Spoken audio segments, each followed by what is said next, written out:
परीक्षित जी पूछते हैं कि हे गुरुदेव,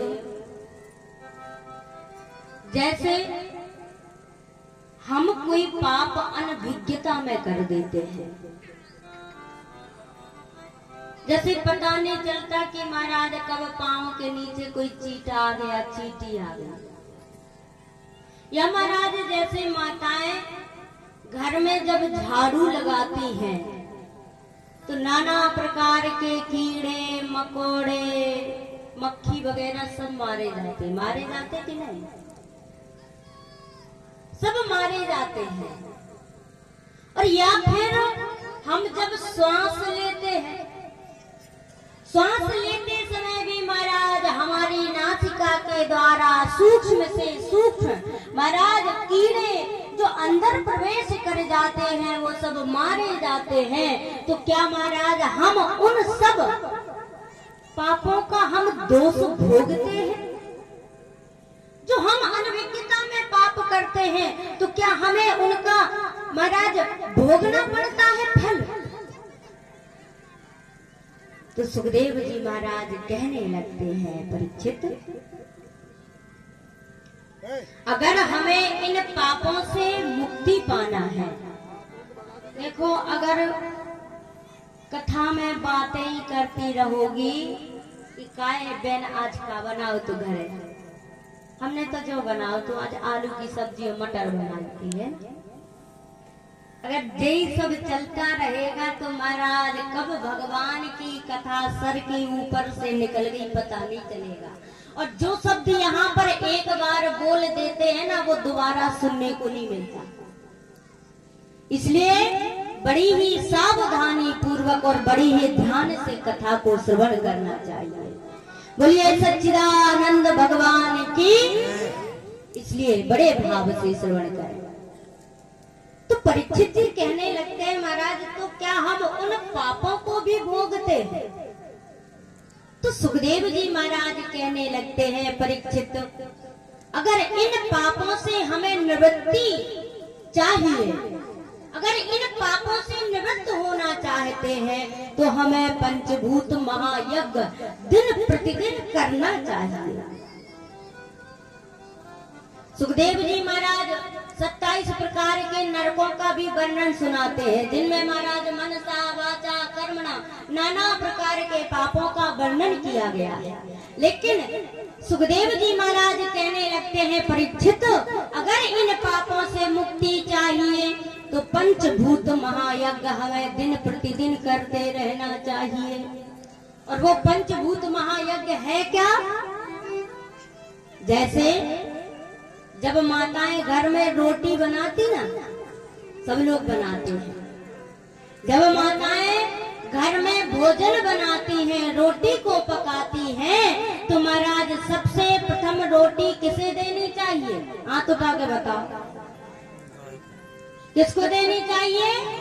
गौ माता को। क्यों देनी चाहिए?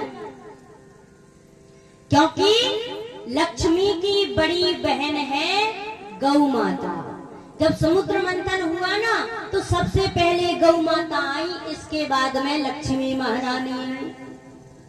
और जब महाराज दीपावली के दिन जब हम अपने द्वारे में लीपन करते हैं तो किसके गाय के, किसके गोबर से करते महाराज? गाय के गोबर से, कि लक्ष्मी महारानी हमारे घर में प्रवेश हो जाए। इसलिए सबसे प्रथम रोटी किसे देनी चाहिए? गौ माता को। कुत्ते को भी भोजन दें, चिड़ियों को दाना डालें। और जब पति देव शाम के वक्त घर पर लौट करके आए तो पति देव की जेब में आटा की लोई बना करके डाल दें और कहें कि जब आप कोई सरोवर के किनारे जाए तो वहां पर मछलियों को भी महाराज ये आटे की लोई खिलाएं। ये पंचभूत महायज्ञ है। और जब कोई साधु महात्मा या कोई भिक्षुक आपके द्वार पर आए तो दरवाजा बंद ना करें, कभी भी कोई मांगने वाला आए तो दरवाजा बंद नहीं करना चाहिए। और महाराज जो आपकी श्रद्धा है, जितने आपके पास सामर्थ्य है, उसके अनुसार आप उसे दान करें। और महाराज सबसे बड़ा उपाय है क्या? नाम संकीर्तनम यस्य सर्व पाप प्रणाशनम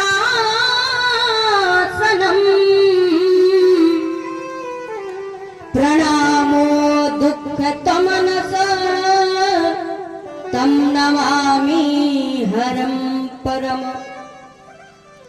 सबसे बड़ा उपाय है क्या कि जब शाम के वक्त पूरा परिवार इकट्ठा होकर के जब घर में विराजमान हो तो महाराज सभी जो घर में सबसे बड़ा बुजुर्ग है उसको चाहिए कि सारे परिवार को इकट्ठा करके महाराज 1 घंटे या आधा घंटे ही भगवान का नाम संकीर्तन करे। नाम संकीर्तन सबसे बड़ा उपाय है। तो परीक्षित जी को महाराज सुखदेव जी कहने लगते हैं, परीक्षित इसी बारे में हम आपको एक कथा श्रवण करवाते हैं। कहने लगते हैं, परीक्षित एक कानकुब्जी ब्राह्मण है, नाम है अजामिल। अजामिल का अर्थ क्या होता है? अजा मतलब बकरा, जिसकी बुद्धि हमेशा बकरे के समान रहती है, जो हमेशा मैं करने वाला है, जो महाराज विचार करता है कि मेरे समान कोई नहीं है इस संसार में, जो कुछ भी कुछ है तो मैं ही हूँ और कुछ नहीं है। जिसके अंदर महाराज अभिमान ही अभिमान भरा पड़ा हुआ है, उसका नाम है अजामिल।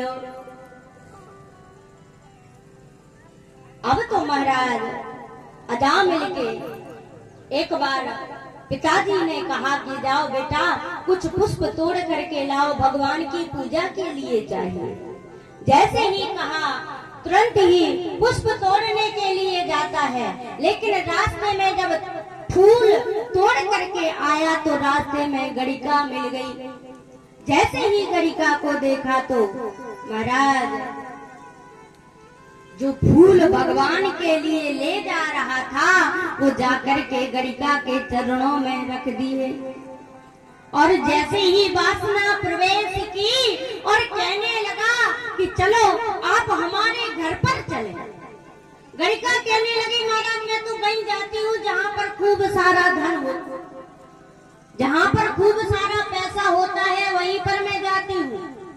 अजामिल कहने लगा, तुम चिंता मत करो, तुम चलो, इतना धन देंगे कि जिंदगी में कभी कमी नहीं पड़ेगी, तुम चलो। और गड़िका को लेकर के महाराज घर पर पहुंच जाता है। जो घर में महाराज पिताजी हैं, पत्नी है, बच्चे भी हैं, उनको घर से बाहर निकाल दिया और गड़िका को घर में प्रवेश करवा दिया। जितने भी भगवान थे सबकी पोटली बनाई और न जाने कहां फेंक के आ गया।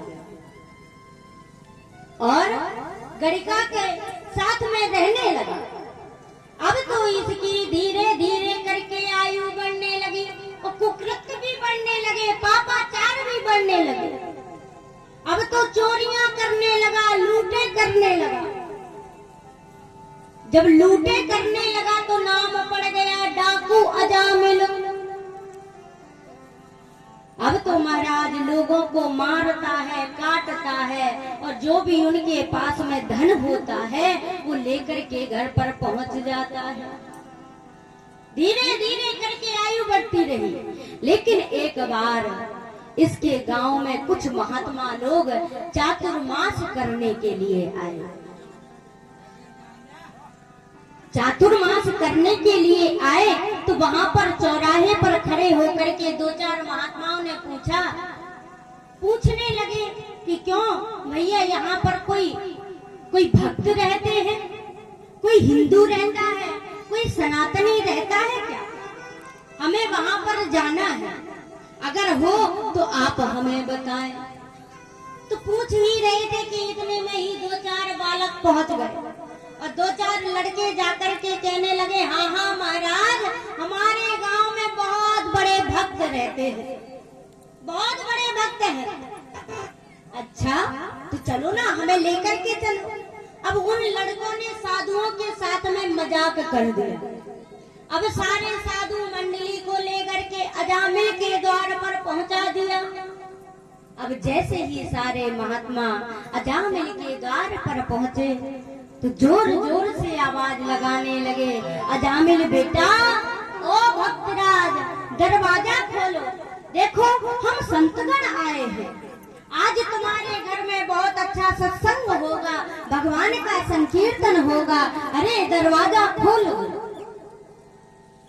अब देखो सनातनी का अर्थ क्या होता है। सनातनी कौन होता है?